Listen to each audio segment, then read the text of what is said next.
Hello and welcome to a Smurf P video. Today we are looking at Power Rangers Drakkon, the new, sorry, not the New Dawn, it's just called New Dawn.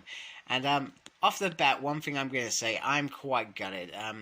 When I saw in the corner 1 of 3, it is literally a mini series and that is it. So I'm quite disappointed with that because I was hoping that this was going to be an ongoing series, even though it wasn't. I don't think it was announced like that. So, a little bit disappointed with that. In terms of book, this certainly is a little bit bigger than a normal comic. It feels more like an annual size. I could be wrong. I've not counted the pages, so I could be wrong. But when I'm reading it, it feels like it's longer.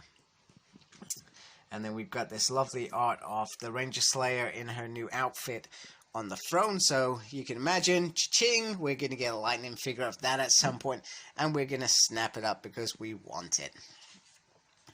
And instead of Ryan, who's pretty much been leading the helm with Power Rangers, we have writer Anthony Birch, I think that's how it's pronounced. Apologies if it's not. I'm not going to pretend to know much about Anthony. I've never read his stuff before. And we've got Simone doing the illustrations, Rouse on colors, and Ed, who's everywhere, is on letters. And then we got all these variants. Look at that. That is a lot of variants going on. So the story begins with the city and the coinless fighting with the sentries that have decided to join the Ranger Slayer. And yeah, it looks like Adam gets a real kick in the face. So there's a whole debate, and as you can imagine, Kimberly is put on the spot and she has to deal with this straight away, this conflict, which is probably across the city. And they're all questioning her. You got the coinless questioning her, you got Sculpina questioning her, and you know, they're really pushing for it. Adam's pretty much lost an eye as well, and it's absolutely fantastic that Kimberly is put in this predicament as leader. It almost reminds me of do you remember Game of Thrones when Daenerys was faced with the fact that one of her people killed one of the slavers, and she had to kill that man even though he was low and she didn't want to do it. She had to do it. It kind of reminded me of that scenario. However, it doesn't come to that because the coinless man decides to blast her. It's brilliant. However, we do learn the armor works and Adam steps in to prevent it from happening. So Trini tries to plead his case. You know, it's a lot of stress and, you know, we're adjusting, and you know, he pretty much doesn't add to his case by saying, you know, you're pretty much Drakkon. And however, she doesn't want to be Drakkon. And she asks, what would Lord Drakkon do in this position? And he says, Adam says they would send him to Deadlock. Now, Deadlock turns out to be a prison, which is managed by robots. So anyone who tried to assassinate, or whatever you want to call it, gets sent there. Now, the banter in this issue between Trini, Zach, Sculpina carries on. It's really enjoyable and a lot of fun. You know, such things as, you know, Kimberly says, Sculpina, you and the sentries will defend Zach, Trini, and the coinless. And Zach says, and who will defend us from her? Yeah, you know, it's little things like that, you know. So pretty much they go off to release these prisoners that we don't know what's going on with them. And pretty much Kimberly ends up falling through some sort of cavern. And she ends up in a secret area that Drakkon didn't want anyone to know. Even Vince the Five doesn't know about it. And, you know, just a look on her eyes says it all when she gets in. Okay, so they discovered that it looked like the prisoners were building a new black dragon. The prisoners who are being freed react probably badly as well as some of these sentries that have weapons. And Adam is saved by Scorpina, or at least I think it's Adam. It looks like Adam. And she says, "Those I save belong to me." So it almost feels like she's playing a game in terms of getting her own support for the time comes, because she is biding her time. And you know what? It almost goes badly wrong, and eventually they start realizing that, you know what, they're there to help, but Zack and Trini emphasize the fact that they wish they still had morphers and powers for moments like this. Meanwhile, we find one of Drakkon's secret lairs, and what occurs in there is that there is a ranger, and the ranger is chained away. So she decides that she should be freeing him, but meanwhile, some of the prisoners decide to flee, and they're wondering where Ranger Slayer's got herself to. And when they get hold of her, she says, "Nothing looking sync personal." And Zack's like, "I really hate the sound of that. It sounds like sync's going down." So she tries to free this ranger. However, he says no. Also, one of the things that I forgot to say is that some of these prisoners felt that they feared Lord Drakkon that much that they felt like it was a trick, so they thought by killing the rescuers, they would be rewarded. And so you can imagine that kind of fear that he's put into these people. Anyway, this Power Ranger, or this ranger, starts attacking Kimberly. And she says, "You know what, you're coming with me, we're going to find out what your deal is." And she's not prepared to leave him behind, and she ends up taking him out, quite simply. And she gets Vince a 5 to get a ready room done. However, the Deadlock's communications ray has sent off a message that we don't know about. And Scorpina makes a comment that the Kimberly keeps bringing people close to her that are clearly dangerous, and Trini makes a remark, "You know what, that's pretty funny coming from you, Scorpina," because she's like a thing, you know, scorpions sting you when you least suspect it, because that's in their nature. There's a story about that, isn't it? Trying to think what it was. Something takes it across the river and then it stings it. It says, "Why did you sting me?" "Because it's in my nature." And she says, "You know what? I don't even have a stinger. That's offensive." So I thought that was quite interesting. So most of the people back here in their town or their fort are happy to see people until they see the ranger, the Tin Man, as they're calling it. And Adam steps in to say that Scorpion is trying to offer you advice, Kimberly, that, you know, you don't know this ranger, he's already attacked you, it could be dangerous.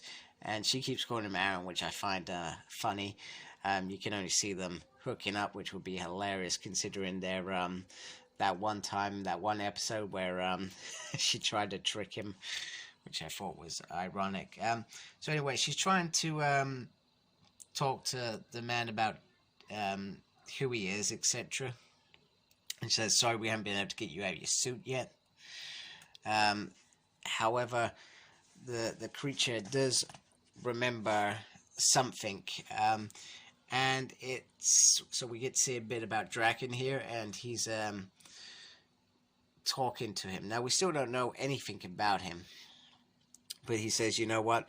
I'm tired of hearing the truth. People telling me what they think I want to hear. I want to hear the truth."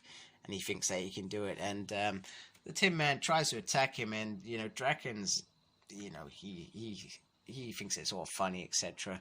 And a bit of a joke. You know, you look at that there. That's just brilliant. You know, that just sums it all up. Anyway, Drakkon gets the better of him because he says he's better. However, he doesn't really, but you know,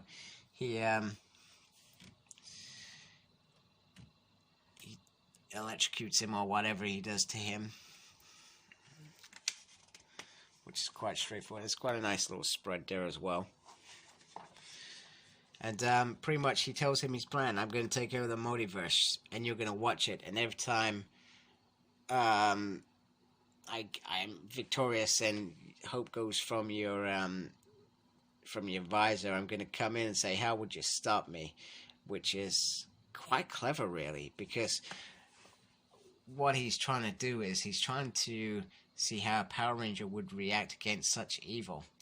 And by getting that insight, he can counter that reaction from the Power Rangers, or the Power Ranger army. So he tortures him pretty much, and eventually he asks him, and he says, you know what, I would focus on a hit and run. I would take out some of your forces before assaulting you directly. And if I remember correctly, that's kind of what sort of was happening in that moon assault, etc. So it's quite brilliant. And he says, you're not a pet. You're everything. You're a symbol of my victory, a reminder of my enemies and how they fallen by my hand. And you're not just a pet. You're a trophy. So he's saying that I need you as that reminder of what I'm up against. So it sounds quite bad, actually. And we get this moment between Adam and, I'm not sure if that's Zach or some other dude. I think it's Zach. And then we learn that Adam was married, and his wife and child, they were both sick, and Drakkon said he could help them. And he did. You know, he kept his word. And he, you know, but he reminds Zach that they're gone. Whether they're dead or they left is another thing. Anyway, the Rangers, Vince of 5 wants to speak to the Ranger Slayer, and Scorpion says it's torn to the Metal Man. And we've just learnt the story, and that he's been taken out of Deathlock, and he said, you know, you shouldn't have taken me out. So the restraining field goes up quite quickly, and Vince of 5 tells him that the transmission went out, and it was sent across the Andromeda galaxy. So that pretty much sums it up. Why would, you know, that's the biggest ball drop anyway. But anyway, it doesn't matter, because you get the next ball drop here, and it says that there was only 3 words that were sent out. It's all yours. So we get an army full of Quantrons, and we get what looks like a female Ecliptor. Now, we don't know if there was ever a race of Ecliptor creatures, warriors, or whatever you want to call them. So this could be interesting, or maybe because it's an alternative dimension, maybe Ecliptor is a female. Who knows? Female robot, whatever. So anyway, pretty cool ending. And we've kind of already sort of had a little leak in terms of that, because the 3rd issue has a Ecliptor on the front, obviously the male Ecliptor. So you kind of got an inkling that there was Sank around that going on, and we know that there are other enemies out there. I mean, we don't know what's happened to Dark Spectre. We know Lord Zed, I think, was still fighting as well. In terms of variants, so we're still getting foil covers. So I like the foil covers and the head holding one. So this one is based on issue 25, or it's either that or Shadow Grid 1. One or the other. I'm not entirely sure because I don't have it myself. But Lord Drakkon's on the thing. I guess one thing that bugs me is that this is called Drakkon New Dawn. There is no sign of Lord Drakkon. So why is it called that? That really just irritated me a little bit. It should just be called Ranger Slayer. Should have just been Ranger Slayer 2 New Dawn. Carried it on. And it should have been a 4-issue mini-series beginning at that Ranger Slayer one-shot. So I'm a bit disappointed in Boom doing that. I don't really understand why they've done that. It makes no sense to me. So, unless he's going to crop up. But we don't think that's going to happen because he's back in Mighty Morphin Power Rangers world, which I haven't read yet because I'm still waiting for issue 51, even though I have issue 52. I'm not sure how that's happened. But anyway, I can't complain. I've got that hopefully coming out next week.